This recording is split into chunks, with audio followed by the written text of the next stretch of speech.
Hello friends, welcome back my YouTube channel teaching home science. तो friends, आज इसमें हमारा फोर्थ सीरीज चलेगा। फोर्थ सीरीज में आज हम लोग देखेंगे हमारा प्रैक्टिस सेट जो है ये फोर्थ सेट होगा। इसमें हम लोग आज बहुत इंपॉर्टेंट क्वेश्चन को देखेंगे। जो मैंने पहले क्वेश्चन करवाया था उसी के आगे का क्वेश्चन मैं करवाने वाली हूँ। ये हमारे प्रीवियस ईयर के क्वेश्चन पेपर होते हैं जो कि आपके एग्जाम के लिए बहुत ही ज्यादा इंपॉर्टेंट होते हैं।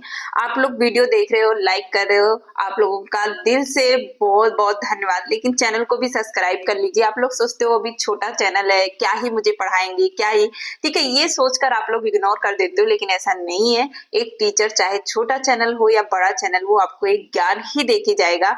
तो अगर ये प्रैक्टिस सेट है तो आपके लिए बहुत ही इंपॉर्टेंट और वेरी इंपॉर्टेंट है, तो बिल्कुल चैनल को जरूर सब्सक्राइब कर लीजिएगा। ओके, तो और क्या कहते हैं, क्योंकि यहाँ पे मैं आपको पूरी व्याख्या के साथ, पूरी व्याख्या के साथ मैं आपको पढ़ाने की कोशिश कर रही हूँ, जो भी हर एक टॉपिक को क्लियर कर रही हूँ।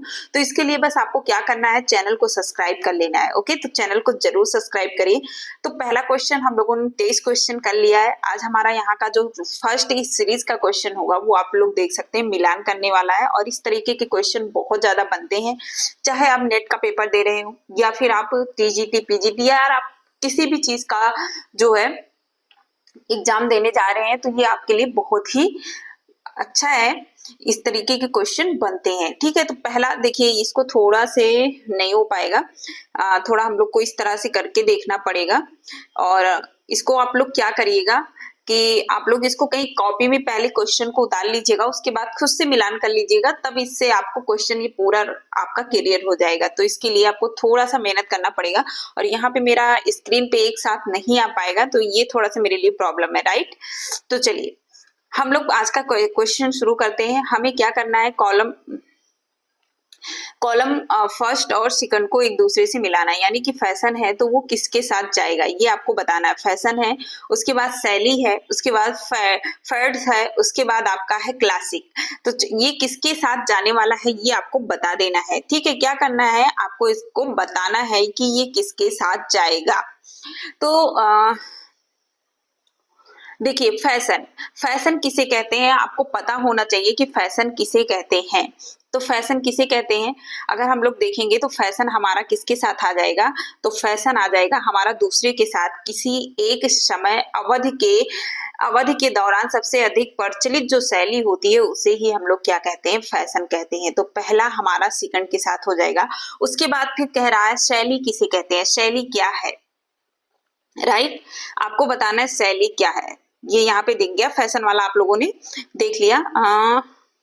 एक सेकंड, फैशन मान लीजिए ऊपर है और हम इसको यहाँ मिला दे रहे हैं, बिल्कुल सही हो जाएगा। अभी फैशन मान लीजिए आपका ऊपर है और हमने इसको मिला दिया, तो फैशन किसे कहते हैं, तो फैशन आप लोग बिल्कुल बता सकते हैं किसी एक जो है किसी एक समय अवधि के दौरान सबसे अधिक प्रचलित जो फैशन होता है उसे ही हम लोग, उसे क्या शैली होती है उसे ही हम लोग फैशन कह देते हैं, राइट। उसके बाद आता है आपका शैली किसे कहते हैं, शैली क्या है, तो शैली आपका क्या है, फैशन जो कभी भी प्रचलन से पूरी तरह नहीं। उसके बाद है शैली किसे कहते हैं, तो किसी परिधान अथवा सहायक सामग्री की विशेष दिखावट अथवा जो होता है यहाँ पे विशेषता होगा, क्या होगा, अथवा विशेष दिखावट और विशेष जो होता है उसे ही हम लोग क्या कह देते हैं, शैली कहते हैं। क्या कहते हैं, उसे ही शैली कहा जाता है। यानी कि कोई परिधान है आपका, कोई वस्त्र है, उसमें जो हम सजावट के लिए कोई वस्तु का या किसी सामग्री का हम लोग क्या कर रहे हैं, उस पे विशेष रूप से उसको बना रहे हैं, उसे दिखा रहे हैं, या उसका विशेष जो महत्व रखा जाता है उसे ही हम क्या कहते हैं, शैली कहते हैं। अब फैड की बात आती है, तो फैड हमारा क्या हो जाता है, देखिए अक्सर हम लोग कहते हैं कपड़ा लेने जाते हैं तो हम पूछते हैं क्या इस कपड़े का जो है कलर फेड हो जाएगा, तो फेड का मतलब यहाँ पे फेड का कपड़े के कलर से नहीं है, यहाँ पे फेड का मतलब है कि फैशन जो बहुत कम, ठीक है, पहला ऑप्शन यही, हम इसको ये पहला ऑप्शन कर देते हैं, जो कम अवधि के लिए प्रचलित हो उसे ही हम लोग क्या कहते हैं, जो कुछ समय के लिए ही जो फैशन आता है, क्या आता है, कम समय के लिए प्रचलित फैशन को ही हम लोग फैड कह देते हैं। पहला ऑप्शन क्या है आपका, तो पहला ऑप्शन हम यहीं पे लिख लेते हैं और ये पहले ऑप्शन के साथ जाएगा, ये हम यहाँ पे कर देते हैं। पहला ऑप्शन कम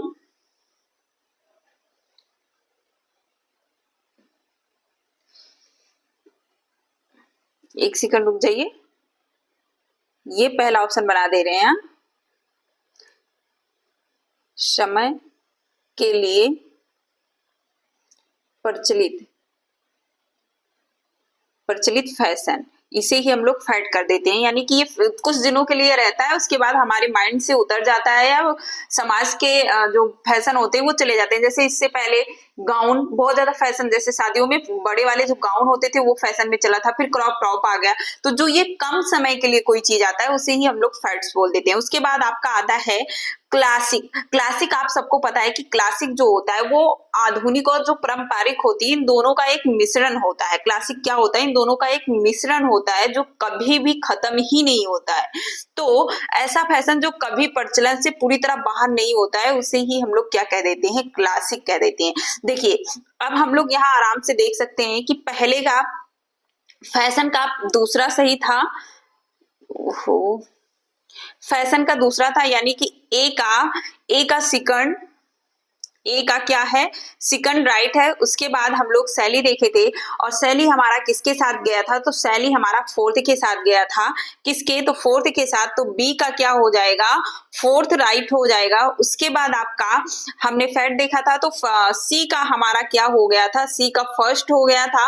और डी का हमारा क्या हो गया था? तो डी का थर्ड हो गया था। अब हम लोग यहाँ पे बिल्कुल हमारा आंसर मिल गया है, तो हम लोग देख सकते हैं कि यहाँ पे राइट आंसर कौन सा होने वाला है। बिल्कुल आप लोग यहाँ से देख सकते हैं ए का कौन सा सही है यहाँ पे। बिल्कुल देखिए, बिल्कुल एकदम मिल गया। बिल्कुल ढूंढने को आपको कहीं जरूरत ही नहीं है। अगर आपको एक दो भी आंसर मिल गया तो बहुत इजीली लगा सकते हैं। तो बी इज राइट आंसर हो जाएगा आपका। आप लोग बिल्कुल देख सकते हैं। अगर आप चाहें तो कॉपी में लिखकर इसको, बिल्कुल आप अपनी कॉपी में जब लिखकर इस क्वेश्चन को सॉल्व करेंगे तो आपका बिल्कुल एकदम क्लियर हो जाएगा, कोई डाउट ही नहीं रह जाएगा। तो एक बार कॉपी में लिख के क्वेश्चन को जरूर करिएगा। ओके, तो राइट आंसर क्या हो गया? Right answer is A B. चलिए नेक्स्ट क्वेश्चन की तरफ हम लोग बढ़ते हैं। नेक्स्ट क्वेश्चन हमारा जो होगा वो कह रहा है, फैशन से रिलेटिव ही ये भी क्वेश्चन है, एक सफल फैशन डिजाइनर में योग्यताओं का सम्मिश्रण आवश्यक है। कौन कौन सी ऐसी योग्यता जो एक फैशन को बना रहा है, जो डिजाइन कर रहा है, उसके अंदर कौन कौन सी ऐसी योग्यता होनी चाहिए? पूर्व अनुमान तथा विश्लेषणात्मक योग्यता बिल्कुल राइट है, क्योंकि उसके अंदर जब वो पूर्व अनुमान नहीं कर पाएगा कि हम इसको अगर बनाते हैं तो ये कहाँ तक सफल होगा, और उसको उसका विश्लेषण नहीं कर पाएगा कि हाँ ये इस तरीके से बनाया गया है, इससे इंस्पायर्ड है। तो ये सारी चीजें उसके अंदर होनी चाहिए। संप्रेषण तथा कलात्मक योग्यता, बिल्कुल उसको लोगों से बात करना, उसको कोई पूछेगा आपने इस चीज को फैशन में लेके आए तो क्यों लेके आए, किससे इंस्पायर्ड है, तो किससे इंस्पायर्ड है इस चीज को बताना पड़ेगा। जैसे आप लोग उर्फी जावेद का कपड़ा देखो, ठीक है, जब वो पहनती है तो उससे मीडिया वाले पूछते हैं कि ये किससे इंस्पायर्ड है, तो वो बताती है। तो ये कला भी एक डिजाइनर के अंदर होना चाहिए, राइट। उसके बाद शैक्षिक तथा रचनात्मक योग्यता, ये तो बिल्कुल होना चाहिए। तो इसका राइट आंसर क्या हो जाएगा? D is right answer. क्या हो जाएगा? D is right answer. जो है 24 का D is right answer. Okay, चलिए नेक्स्ट क्वेश्चन की तरफ हम लोग बढ़ते हैं। नेक्स्ट क्वेश्चन हमारा 25 है, थोड़ा लेंदी है। चलिए ठीक है, इस तरीके से हम लोग देखते हैं, थोड़ा बड़ा है ये क्वेश्चन। निम्नलिखित में से कौन सा कथन, अच्छा यहाँ पे गलत पूछा है तो सबसे पहले हम लोग इसी को गोला कर लेंगे, क्योंकि गलत पूछा है तो हमें गलत बताना है। ठीक है, आर्थिक रूप से उपयोगी होने के लिए युवाओं को उचित शिक्षा की आवश्यकता है। बिल्कुल सही बात है, क्योंकि जब वो आर्थिक रूप से उसे उपयोगी बनना है तो उसको शिक्षा चाहिए ही चाहिए। जब तक वो शिक्षा नहीं ग्रहण करेगा तब तक उसको कोई व्यवसाय या कोई भी चीज होगा किसी भी क्षेत्र में वो सफल नहीं होगा, और सफल नहीं होगा तो उसकी आर्थिक स्थिति भी नहीं सही होगी। आर्थिक रूप से उपयोगी होने के लिए युवाओं को मित्रगण की आवश्यकता, ये तो गलत है, बिल्कुल गलत है। तो ये तो गलत हो गया, गलत ही आपसे पूछ रहा है। तो हमारा राइट आंसर जो हो जाएगा वो क्या हो जाएगा? B is right answer. आगे का भी ऑप्शन हम लोग देख लेते हैं। आर्थिक रूप से उपयोगी होने के लिए युवाओं को लाभदायक रोजगार के अवसर होने चाहिए, तो ये भी सही है आपका। और डी ऑप्शन आपसे कह रहा है, डी ऑप्शन आपसे कह रहा है आर्थिक रूप से उपयोगी होने के लिए युवाओं को पेशेवार प्रशिक्षण की आवश्यकता है। तो बिल्कुल स्किल, आजकल तो स्किल की तो पूछो ना, स्किल सबसे ज्यादा जरूरी है, क्योंकि नौकरी तो आपको पता है कि आपका देखिए सन 2022 में वैकेंसी आई थी, आज 25 में 4 साल बाद आपकी पेपर जो है 3-4 साल बाद पेपर कराने जा रहा है। तो वैकेंसी का तो बिल्कुल कोई वो नहीं है, तो इसके लिए सबसे ज्यादा जरूरी क्या है, आपका स्किल डेवलपमेंट होना जरूरी है। आपके अंदर कोई ना कोई स्किल होगा तो आप कहीं भी जाकर अपने लिए आर्थिक उपयोगी कोई ना कोई चीज ढूंढ लेंगे और आर्थिक रूप से आप सक्षम बन सकेंगे। तो ये भी बिल्कुल राइट आंसर है। तो इसका गलत क्या है कि जो है गलत क्या है कि आर्थिक रूप से उपयोगी होने के लिए युवाओं को मित्रगण की आवश्यकता होती है। तो ये बिल्कुल गलत है। तो राइट आंसर आपका क्या हो जाएगा, बी इज राइट आंसर, क्योंकि यहाँ पे आपसे क्वेश्चन में गलत पूछा गया था। ओके, चलिए अब हम लोग देखेंगे 26 नंबर, जो कि पूछ रहा है आपसे बच्चों में कुपोषण का प्रभाव निम्न में से किस रूप में देखा जाता है। किस रूप में देखा जाता है, मोटापा के रूप में, क्वेश्योरकर के रूप में, सूखा रोग में, इन सभी में।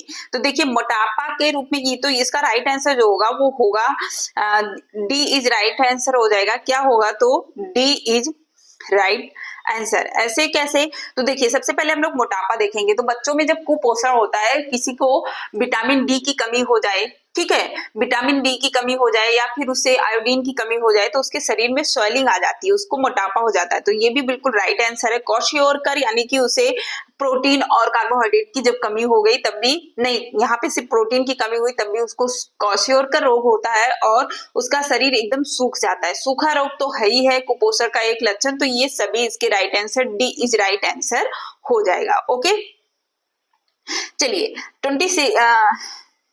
27 नंबर को देखेंगे। सरकार द्वारा संचालित बाल गृह किस आयु वर्ग के बच्चों के लिए होता है। जो सरकार ने संचालित एक बाल गृह बनाया है वो किस आयु के बच्चों के लिए बनाया है, आपको बताना है।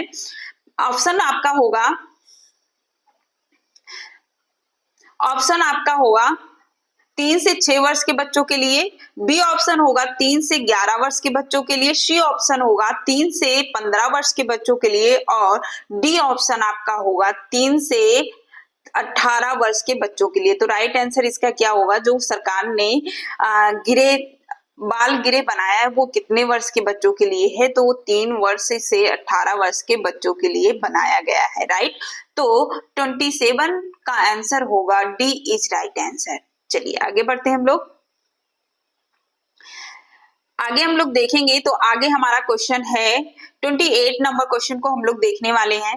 ज्यादा बड़ा वीडियो इसलिए अभी नहीं बना रहे हैं, इस सीरीज को अभी मैं ऐसे बना रही हूँ। उसके बाद एक दिन आपका एक मैराथन क्लास चलाऊंगी जिसमें आपके पूरे 125 क्वेश्चनों को हम लोग सॉल्व करते जाएंगे फटाफट आंसर को। अभी तो मैं व्याख्या के साथ आप लोग को पढ़ा दे रही हूँ, छोटा छोटा करके बता रही हूँ। अभी चैनल भी मेरा नया है, आप लोग भी ज्यादा नहीं देखोगे तो इसलिए मैं छोटा वीडियो ही बनाने की कोशिश कर रही हूँ। तो वीडियो को लाइक जरूर करिएगा और चैनल पे आए हो तो सब्सक्राइब जरूर कर लीजिएगा। ओके, चलिए उसके बाद हम लोग देखेंगे बच्चों द्वारा स्कूल छोड़ने का निम्न में से कौन सा एक प्रमुख कारण होता है। 28 नंबर हमारा है, कौन सा एक कारण होता है। मित्रों द्वारा परेशान करना, तो ये तो बिल्कुल कोई एक रीजन नहीं होता है। नशीले पदार्थों का सेवन करना, शारीरिक शोषण, और डी ऑप्शन है आपका बी और सी दोनों सही। तो बिल्कुल राइट आंसर क्या हो जाएगा आपका, राइट आंसर आपका हो जाएगा, क्या हो जाएगा, तो right answer D is right answer आपका। नशीले पदार्थ का सेवन करने जब उसकी संगत बुरी हो जाती है, ठीक है, ऐसा तो नहीं है कि मित्र परेशान करेगा तो बच्चा स्कूल छोड़ देगा, उसके लिए टीचर है, गार्जियंस है, तो ये नहीं। लेकिन जब उसकी संगत किसी और चीज लत कहीं और लग जा रहा है तो उस समय बच्चे स्कूल छोड़ देते हैं, या स्कूल में उनको बहुत ज्यादा प्रताड़ित किया जा रहा है तभी बच्चे स्कूल छोड़ देते हैं। तो इसका राइट आंसर क्या हो जाएगा, डी, यानी बी और सी दोनों ऑप्शन आपका सही हो जाएगा। राइट, चलिए नेक्स्ट क्वेश्चन देखते हैं। एक सेकंड, एक घुट पानी पी लूं। ओके, चलिए 29 नंबर क्वेश्चन को हम लोग देखेंगे। थोड़ा सा नीचे करते हैं। राष्ट्रीय एकीकरण को बढ़ावा देने के लिए सरकार द्वारा युवाओं के लिए कार्यक्रम आयोजित किए जाते हैं। कौन से कार्यक्रम आयोजित किए जाते हैं आपको बताना है, ठीक है। तो ऑप्शन आपका है भ्रमण कार्यक्रम, बिल्कुल सही है। शिविर भी लगाए जाते हैं, बिल्कुल सही है। सेमिनार और सम्मेलन, ये भी सही है। तो राइट आंसर क्या हो जाएगा, राइट आंसर उपयुक्त तो सभी डी इज राइट आंसर हो जाएगा। नेक्स्ट क्वेश्चन और लास्ट क्वेश्चन आज का हम लोग देखने वाले हैं। पहला जो है कह रहा है कि हमारे समाज में लड़कियों के प्रति भेदभाव की भावना लड़कों एवं लड़कियों के बीच होती है। ठीक है, ये तो बिल्कुल है, सभी में होती है। मतलब सभी में नहीं, मतलब आज भी हमारे समाज में लड़कियों और लड़कों में भेदभाव हो रहा है। इसके द्वारा प्रदर्शित होता है, क्या प्रदर्शित होता है, किसके कारण ये जो है असमानता आ रही है, भेदभावना की आ रही, घटते शिक्षा स्तर, कम होते आर्थिक उन्नति के स्तर, घटते जन्म दर की अनुपात, और उसके बाद आपका है उपयुक्त सभी। उपयुक्त सभी, तो इसका भी राइट आंसर क्या होगा, डी इज राइट आंसर हो जाएगा, उपयुक्त सभी। तो हमारे समाज में आज ये शिक्षा जो ये भावना, भेदभाव की भावना बनी हुई है, तो हमारे यहाँ की जो शिक्षा स्तर है वो घटता जा रहा है। इसकी वजह से भी ये भावना बिल्कुल बनी हुई है। और उन्नति यानी कि जब आर्थिक स्थिति कम होगी तो लोग के मन में ये भावना होगा ही होगा कि अगर मेरी बेटी हो गई, 2 बेटियां 3 बेटियां होंगी, तो मैं उसकी शादी कैसे करूंगी, और करूंगा तो फिर दहेज कहाँ से लेके आऊंगा। तो ये सारी चीजें जो होती है ये भी कहीं ना कहीं लड़के और लड़कियों के बीच एक भेदभाव की भावना बनाती है। और जो जन्म दर है, लड़कियों के जन्म लेने का अनुपात जो है वो भी घटता जा रहा है। तो ये सारी स्थिति क्या है, इसके भेदभाव की भावना जो है इसको प्रदर्शित करता है, इन सभी को प्रदर्शित करता है। तो इसलिए आपका क्या हो जाएगा, राइट आंसर उपयुक्त सभी। ओके, नेक्स्ट क्वेश्चन आपका बहुत अच्छा है, लेकिन आगे का क्वेश्चन हम लोग करने वाले हैं नेक्स्ट वीडियो में। आज के लिए बस इतना ही। अगर आप लोग अभी तक पूरा वीडियो देख लिया है तो प्लीज वीडियो को लाइक जरूर कर दीजिएगा, चैनल पे नए हो तो सब्सक्राइब कर लीजिएगा। नेक्स्ट वीडियो में फिर मिलते हैं, तब तक के लिए बाय बाय, जय हिंद।